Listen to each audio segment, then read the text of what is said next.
Assalamualaikum warahmatullahi wabarakatuh. Saya, Bayu Angsena Bastari, mahasiswa PPG dalam jabatan kategori 2, LPTK Untirta. Saat ini, saya sedang melakukan PPL yang ketiga untuk menyelesaikan masalah rendahnya motivasi siswa dengan akar masalah pembelajaran yang belum kontekstual. Masalah ini akan saya selesaikan dengan menerapkan pembelajaran dengan model problem-based learning pada materi korosi yang akan dilaksanakan di kelas 12. Berikut video PPL saya, selamat menyaksikan. Pada pembelajaran kali ini, dosen dan guru Pamong melakukan sit-in melalui Zoom meeting. Bismillahirrahmanirrahim. Assalamualaikum warahmatullahi wabarakatuh. Waalaikumsalam warahmatullahi wabarakatuh. Oke, gimana kabarnya hari ini? Alhamdulillah luar biasa, tetap semangat. Iya. Allahu Akbar. Ada siapa? Cindy. Oke. Cindy kenapa? Sakit. Oh, sick. Mari kita buka dengan berdoa. Silakan ketua kelasnya untuk memimpin berdoa. Agna? Hasna? Bismillahirrahmanirrahim. Hari ini kita akan belajar tentang korosi. Ada yang pernah mendengar nggak istilah korosi? Pernah. Apa sih korosi, Bang? Karat. Oke. Nah, di sini sudah ada barcode. Nah, silakan langsung di-scan barcode-nya. Saya kasih waktu 1 menit untuk men-scan barcode, silakan. Waktunya 5 menit.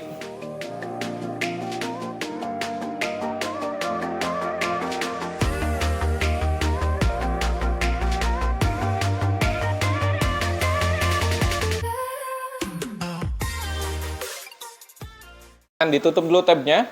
Posisikan diri kalian belajar senyaman mungkin. Nah, oke. Sebelumnya kita sudah pernah belajar apa? Ada yang masih ingat nggak? Sel volta. Terus apa lagi? Elektrolisis. Nah, sekarang, kalau ini termasuk sel apa? Sel volta. Logam mana yang akan menjadi anoda dan katoda? Kalau di sini yang digunakan adalah Zn dan Cu. Anodanya? Oke, kenapa? Karena lebih reaktif, sip. Karena satu postingan. Nah, Liberty cantik karena karat, ya. Tahukah kalian bahwa sebetulnya patung Liberty ini awalnya bukan seperti itu. Warnanya ya, kalau bentuknya sama kayak gitu. Nah, warna awalnya adalah seperti ini. Nah, ini adalah warna awal dari patung Liberty. Kenapa? Karena memang patung Liberty terbuat dari tembaga. Nah, kemudian seiring dengan berjalannya waktu, ternyata di patung Liberty menjadi lebih estetis ya, lebih bagus ya. Nah, tapi pertanyaannya adalah apakah semua karat itu akan bersifat estetis atau tidak? Kan gitu ya. Nah, nanti kita akan bahas hari ini. Yang pertama adalah menjelaskan pengertian korosi. Bisa menganalisis faktor-faktor yang menyebabkan terjadinya korosi. Menjelaskan reaksi yang terjadi pada suatu reaksi korosi. Mengajukan suatu gagasan dalam rangka pencegahan korosi. Nilai hari ini, yang pertama ada keaktifan, kemudian kerjasama dalam kelompok. Nanti akan dipresentasikan di depan kelas kalian dengan menampilkan poster mengenai ide kalian untuk mencegah terjadinya korosi. Bayangkan jika kerangka jembatan sudah dalam kondisi seperti ini dan kalian melewati atau kalian berjalan di atas jembatan itu.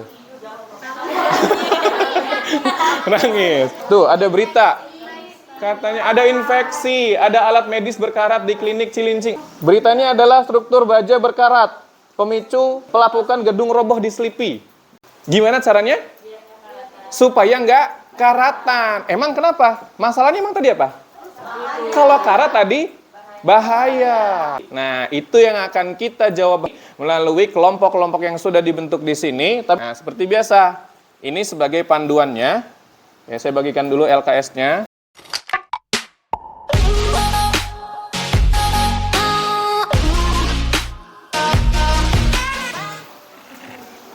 Ini adalah proses untuk, ini ada mengamplas.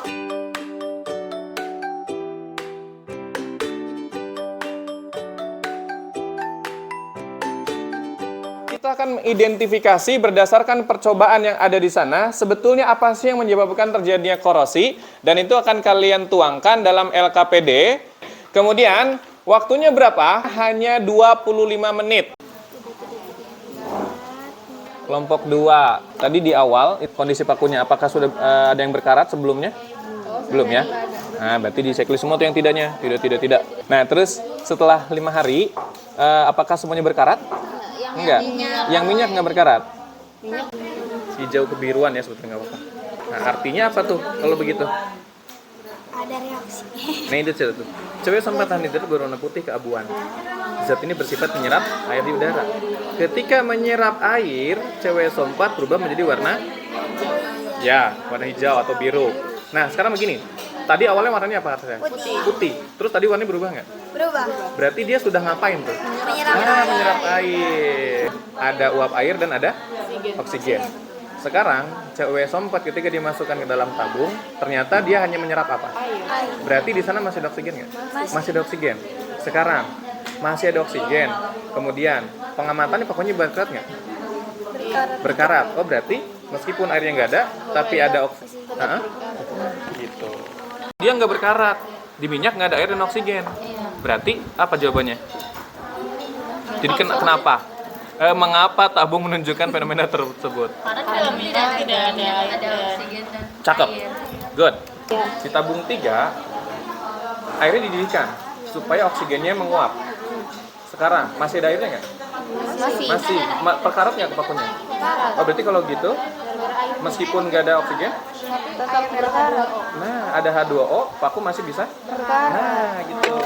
Berdasarkan analisis yang kalian lakukan dari nomor 1 sampai dengan 13, nah atau faktor apa yang menyebabkan terjadi korosi? Sip.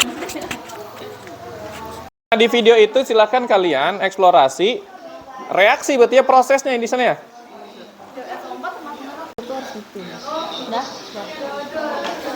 Kalau tanah asap gimana? Wah, berarti dari segi reaksi cepat atau lambat? Nah, berarti dengan kata lain, keberadaan asam itu akan Percepat perkaratan. korosi.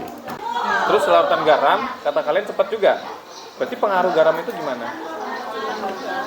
Nah, sama berarti dia mempercepat proses korosi. Nah, sekarang saya mau coba. Kita samakan dulu ya. Apa itu korosi? Korasi adalah kerusakan atau penghancuran material akibat adanya reaksi kimia di lingkungan sekitar. Nah, oke, kemudian yang kedua. Oke, faktor apa saja yang menyebabkan terjadinya korosi? H2O dan O2. Oke, nah, di sini saya kasih waktu 10 menit untuk kalian. Ada 2 yang bisa diakses, ada modul, ada video.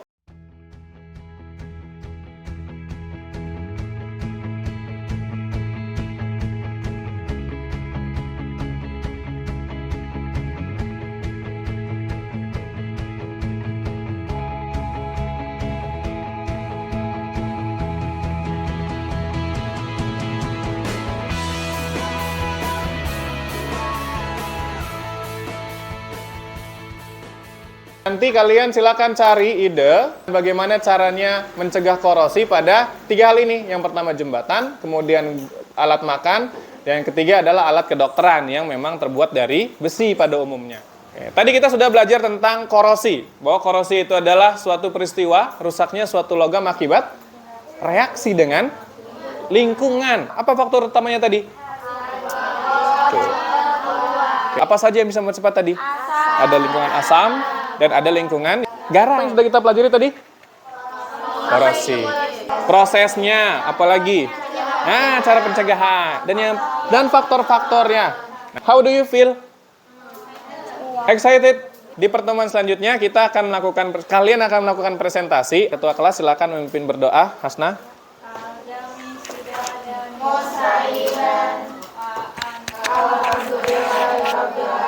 Oke, alhamdulillahirrahmanirrahim. Terima kasih atas perhatiannya. Saya akhiri. Assalamualaikum warahmatullahi wabarakatuh.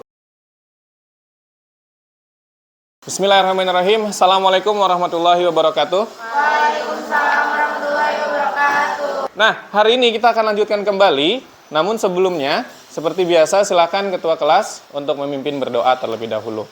Al-Jami Sudadan Mustahidan. doaan. Bismillahirrahmanirrahim. Siapa yang nggak masuk? Agna. Belajar apa kemarin? Korosi. Ah ya, korosi. Kenapa sih kita belajar korosi? Ada yang tahu nggak? Coba Hasna apa? Biar apa? biar bisa mencegah korosi. Betul. Kalian akan melakukan presentasi. Dengarkan, itu akan dinilai. Yang menampilkan, yang dinilai adalah satu pemaparannya. Kemudian yang kedua adalah tata bahasanya. Kemudian yang ketiga kesesuaian dengan konsepnya. Bismillahirrahmanirrahim. Assalamualaikum warahmatullahi wabarakatuh. Nah, dari kelompok 4 akan mempresentasikan tentang cara mencegah Korosi. Nah, di sini pertama ada cara mencegah korosi pada alat makan. Pertama itu, kalau kita habis makan alat makannya, langsung dicuci terus dikeringkan. Nah, jadi yang pertama di alat makan itu cara pencegahan korosi itu bisa simpan di tempat yang bersih dan kering. Yang kedua ada pencegahan korosi pada jembatan. Nah, yang pertama ada pengecatan. Kenapa pengecatan? Karena cat itu menghindarkan kontak dengan udara dan air. Cat yang mengandung timbal dan zinc akan lebih baik melindungi besi dari korosi. Korosi di alat kedokteran. Jadi, catnya itu bisa dengan menggunakan sterilisasi. Sterilisasinya bisa menggunakan autoklaf, sinar ultraviolet, atau pemijaran. Kalau pada jembatan kita memakai perlindungan katodik. Jadi kita menghubungkan anoda, kita pakai zinc dan logam yang akan dilindungi dengan sumber arus listrik dalam elektrolit agar terbentuk rangkaian listrik. Kenapa gitu di besi karbon dan krom itu ada apa yang dia tidak menyebabkan pengaratan gitu? Sementara kalau misalkan zincnya sudah terkorosi, maka yang harus kita lakukan adalah Penggantian. Ganti zincnya. Tin planting atau pelapisan timah. Timah ini karena salah satu logam yang tahan karat, tapi dia cuma bisa berfungsi dengan baik kalau misalnya dia utuh. Nah, kalau misalnya dia ada cacat sedikit, dia malah jadinya mempercepat korosi gitu. Nah, terus ada galvanisasi atau pelapisan dengan zinc. Nah, tapi ini sama kayak yang tadi. Tapi ini kalaupun dia cacat, dia masih bisa berfungsi gitu. Bisa nggak sih kira-kira mengobati korosi? Kayak dia udah terlanjur berkarat, terus kita mau balikin dia ke semula lagi gitu. Salah satu cara buat ngehilangin karat itu ada pakai ekstrak dari jeruk nipis apa dari lemon gitu. Semacam itu. Digosok ya? Iya, digosok, dibalurin gitu di bagian yang karatnya. Terus yang kedua, pengorbanan anoda atau perlindungan katoda. Kayak yang tadi zinc, kromium, magnesium, itu tuh sebenarnya intinya adalah perlindungan katoda atau pengorbanan anoda. Karena kan zinc kalau misalkan rusak, tidak terlalu berpengaruh kan ya? Nah, tapi meskipun ini misalkan, sudah coak, nah begini, nah gitu ya, lapisannya udah kelihatan si Fe-nya, misalkan ini Fe. Nah, ini nggak akan berpengaruh. Kenapa? Karena Fe masih terhubung dengan Zn, selama Fe terhubung dengan Zn, maka Fe akan tetap menjadi katoda. Kalau Fe dan Mg dihubungkan, maka yang akan jadi anoda adalah kenapa? Nah, karena Mg itu lebih reaktif, jauh posisi sebelah kiri dibandingkan si Fe. Maka Mg akan jadi anoda, yang Fe akan jadi katoda. Nah, kalau misalkan lagi buat nyongkel gigi, yang ada bukan giginya yang lepas, tapi aluminium yang bengkok. Ya, gitu. Nah, makanya begini, sebetulnya untuk mengatasi korosi itu tidak bisa kita menggunakan, ya sudah semuanya harus pakai metode ini, nggak bisa. Semuanya bergantung kondisi. Kalau masih ada sisa asam, karatan lagi. Post test. Ya, oke, boleh silakan dibuka dulu.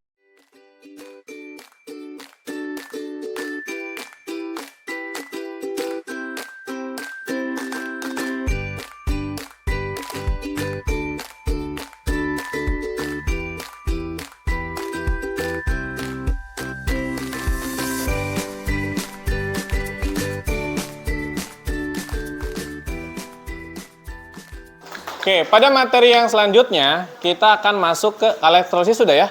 Ini sudah. Berarti nanti berarti selanjutnya adalah kita akan mencoba review materi dari sel elektrolisis kemudian dengan korosi. Nah, kemudian nanti setelah itu kita akan coba ke latihan soal. Setelah itu kita coba ke tes di selanjutnya ya. Gimana belajar hari ini? Seru ya? Alhamdulillah. Silakan ketua kelas untuk memimpin untuk berdoa.